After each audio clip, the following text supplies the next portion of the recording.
ما چقدر میتونیم در برابر وسوسه ها مقاومت کنیم؟ جواب این سوالو با مطالعه معرف تروبچه و شیرینی میتونیم بفهمیم. محققین برای فهمیدن محدودیت اراده انسان آزمایشی طراحی کردن، به این صورت که یک میز رو در وسط یک اتاق قرار دادن.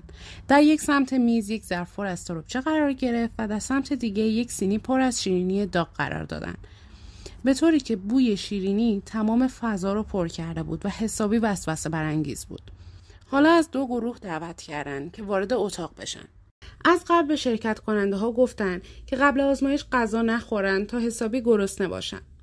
موقع آزمایش به یک گروه گفته شد که میتونن از شیرینی بردارن و بخورن، ولی به گروه بعدی گفته شد که فقط از تربچه ها میتونن بخورن.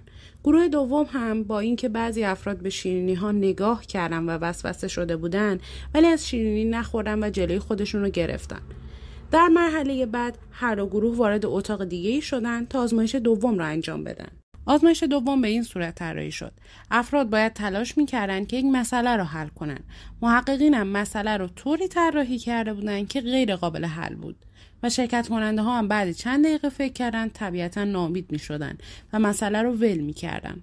اندازه‌گیری زمانی که هر گروه برای حل مسئله صرف کردن نشون داد که گروهی که از شیرینی خورده بودن 19 دقیقه و گروهی که تربچه خورده بودن و در برابر خوردن شیرینی مقاومت کرده بودن 8 دقیقه برای حل مسئله وقت گذاشتن، تقریبا نصف گروه اول.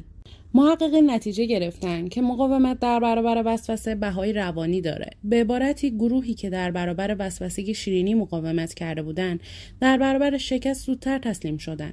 محققین نتیجه گرفتن که اراده یک منبع محدود و پایان پذیره. برای همینی که اگر کسی رژیم بگیره به ازای هر بار مقاومت در برابر وسوسه خوردن، در برابر وسوسه بعدی توان ایستادگی کمتری داره و علت این محدودیت اراده انسانه، نه ضعفی که اون آدم داره. خب سوالی که الان پیش میاد اینه که اگه اراده ما اینقدر محدوده، پس برای مقاومت در برابر وسوسه ها چی کار باید بکنیم؟ برای دونستن جواب این سوال کافیه که دکمه سابسکرایب رو بزنی، چون تو ویدیوهای بعدی حتما جواب این سوال رو بهت میدم.